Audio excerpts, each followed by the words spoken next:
우리는 예수님을 믿습니다. 하나님에 대한 믿음과 신앙이 있고, 또 예수님께서 이 땅에 우리를 위해 오시고, 또 우리를 위해 죽으시고 부활하신 것을 믿습니다. 여러분들도 믿으십니까?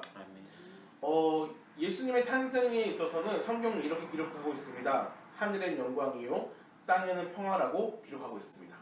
하나님께는 지극히 높은 곳에 계신 하나님께는 영광을 돌리는 탄생이며, 이 땅에 살아가는 죄악 가운데 힘들게 살아가는 우리에게는 하나님이 허락하신 평안이요 은혜입니다. 이렇게 사람과 하나님께는 영광과 평안, 굉장히 유익과 아름다움을 선물하는 예수님의 탄생이었습니다. 그런데 이 예수님의 탄생이 예수님께는 과연 어떠했을까요? 예수님 그 개인에게는 예수님의 탄생과 이 땅에 오심이 과연 예수님은 어떤 생각과 어떤 마음가짐이셨을까요? 십자가 사건은 굉장히 우리에게 있어서 큰 이정표가 됩니다. 왜냐하면 우리를 위해, 나를 위해 다른 누군가가 희생하였고, 그 희생으로 인하여 우리는 하나님께 나아갈 수 있게 되었고 구원을 받을 수 있었기 때문이었습니다. 하지만 그 십자가 자체는 굉장히 힘들고 두려운 사건이었죠.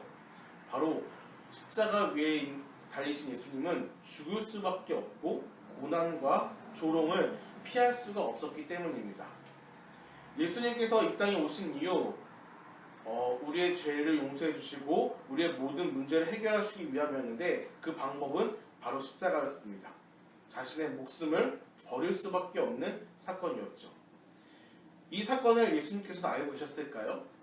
예수님께서는 십자가에 자신이 죽으실 것을 알고 계셨을까요? 물론 알고 계셨습니다. 그래서 성경은 예수님을 대속제물로 이 땅에 오셨다는 것을 기록하고 있고, 신이신 예수님께서도 그 모든 것을 알고 계셨습니다. 그럼에도 불구하고 예수님께서는 이 땅에 오시는 것을 피하지 않으셨고, 그 십자가의 걸음을 피하지 않으셨습니다. 예수님의 그 십자가 사건이 굉장히 슬픈 사건이고 힘든 사건이지요. 왜냐하면 자신이 죽을 것을 알고도 예수님은 그 길을 걸으셔야 했었고, 자신이 죽을 것을 알고도 이 땅에 오셨기 때문입니다. 그런데 예수님뿐만 아니라 예수님을 믿는 사람들은 예수님처럼 그 결과가 나쁘더라도, 그 끝이 좋지 않더라도 그 길을 묵묵히 걷는 사람들입니다. 오늘 우리가 읽은 예레미야 또한 마찬가지였습니다. 1절에 보니까 예레미야가 하나님의 말씀을 듣고 예언하였습니다. 끝부분에 이렇게 기록하고 있죠. 예레미야의 이 일 예언함을 들은지라. 예레미야는 하나님께 받은 그 말씀을 사람들에게 들려주었습니다. 어떤 예언함이었습니까? 예루살렘이 멸망할 것이다. 귀족과 왕과 뿐만 아니라 평민과 가진 것과 가지지 않는 자 상관없이 예루살렘에 살고 있는 사람들, 이스라엘 모든 사람들이 멸망하게 될 것이고 하나님의 그 심판을 피할 수 없을 것이다 라고 예언하였습니다. 그리고 이 예언함은 이스라엘 모든 사람들이 들었습니다. 특별히 오늘 1절에 기록되어 있는 것처럼 임멜의 아들 제사장 바스홀도 이 예언함을 들었습니다. 예레미야는 이 하나님의 그 무서운 심판의 예언, 무서운 그 분노의 예언을 온전히 완수하였고 온전히 순종하였습니다. 그런데 그 결과가 어떻게 되었습니까? 하나님의 말씀을 순종하였고 하나님의 사명을 온전히 이루었는데 2절에 보니까 바스홀이 그 예레미야를 잡아다가 때립니다. 그리고 결박하지요. 하루 동안 그 결박함과 때림과 그 고통과 분노 속에서 예레미야는 하루를 보내게 됩니다. 그 하루라는 시간이 굉장히 힘든 시간일 수 있었을 것 같아요.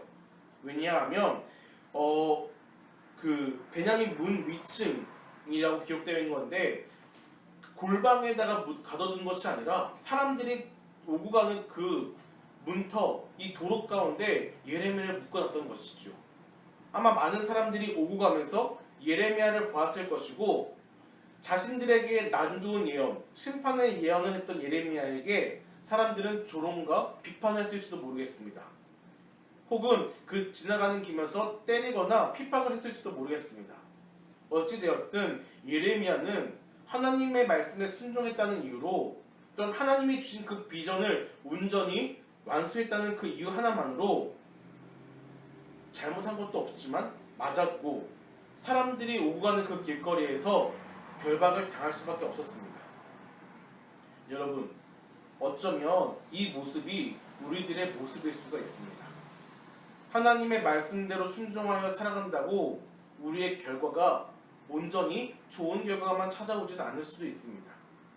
하나님의 말씀을 듣고 또 우리가 소유하고 있는 믿음을 지키기 위해서 우리가 노력한다고 해서 우리의 삶은 점점점 더 나아지고 점점점 더 윤택해지지 않을 수도 있습니다. 사람들은 기대감과 희망을 갖고 삽니다. 바로 우리의 삶이, 우리의 모든 것들이 더 나아지고 발전할 거란 희망을 갖고 삽니다. 만약에 오늘 우리에게 안 좋은 일이 찾아온다는 사실을 우리가 알고 있다면 어떨 것 같습니까? 이번 주에 아니면 이번 달에 우리에게 굉장히 안 좋은 소식, 슬픈 소식이 들린다는 것을 우리가 미리 안다면 오늘 어떨까요? 벌써부터 힘들 것이고 벌써부터 슬퍼질 것입니다.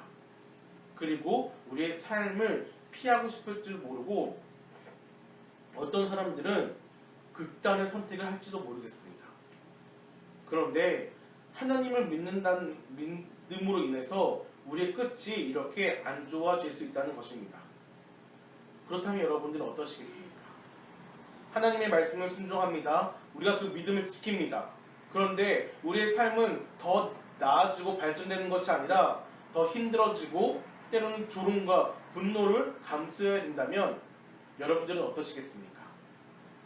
오늘 우리가 불렀던 찬송가처럼 십자가를 질 수 있냐고 예수님께서 물어보실 때, 그리고 이 모든 일들을 다 할 수 있냐고 주님이 물어보실 때 여러분들은 무엇이라 대답하시겠습니까? 네, 주님, 예수님이 걸으셨던 그 십자가 길을 낫던 걷겠습니다.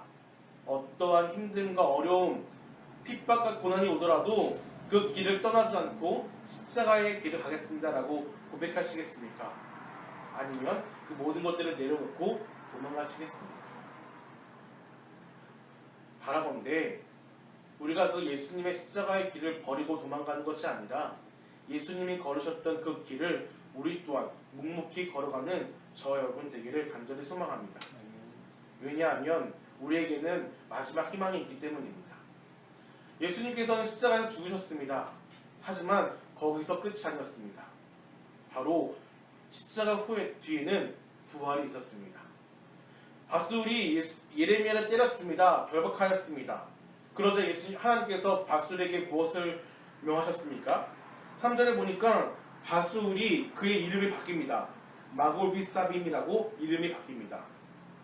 이 밧술이란 이름 뜻은 주위를 비옥하게 하다, 주변을 윤택하게 하다라는 뜻입니다.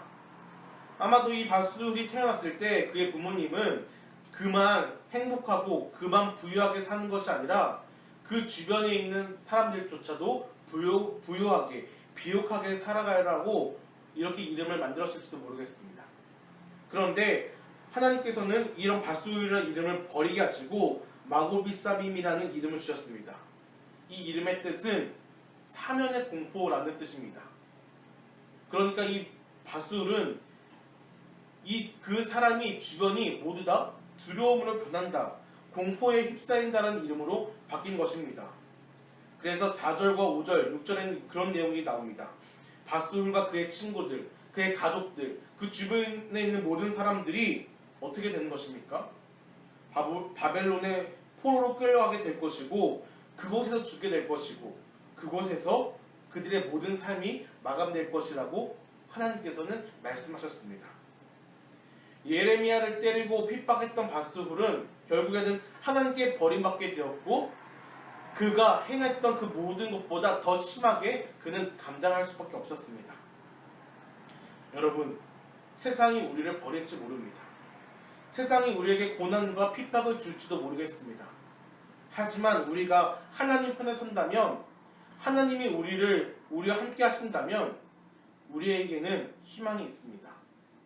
부활의 희망이요 하나님의 말씀의 희망입니다. 여러분, 고난과 분노, 때로는 조롱을 두려워하지 마시기 바랍니다. 그것이 끝이 아닙니다. 그 너머에 우리를 기다리고 있는 것은 부활이요 하나님의 은혜인 것을 기억하시기 바랍니다. 오늘 하루 우리에게 어떤 일들이 찾아올지 모르겠습니다. 좋은 일이 찾아오고 희망이 가득한 일들이 찾아올 수도 있습니다. 반대로 힘들고 어렵고 피하고 싶은 사건들이 우리에게 찾아올 수도 있겠습니다. 하지만 그럼에도 불구하고 우리가 하나님을 신뢰하고 그 믿음의 길에서 떠나지 않을 수 있는 이유는 그것이 끝나는 것이 아니라 우리가 하나님 편에 서 있는다면 부활의 희망이 하나님의 은혜의 소망이 우리와 함께 있기 때문에 우리는 견딜 수 있습니다. 오늘 하루 하나님과 함께 할 걸 소망하며 살아가는 저와 여러분들이를 간절히 소망합니다. 우리 말씀을 기억하며 함께 기도했으면 좋겠습니다. 우리 이렇게 기도합시다. 하나님, 우리의 삶이 힘들고 어려울 수도 있습니다. 우리에게 안 좋은 일, 슬픈 일을 찾아올 수도 있습니다. 그러나 그렇다고 하여서 우리가 하나님을 떠나는 것이 아니라 그럼에도 불구하고 소망의 길, 사명의 길을 묵묵히 걸어갈 줄 아는 우리가 되게 주옵소서라고 기도하는 시간 됐으면 좋겠습니다. 기도하시겠습니다.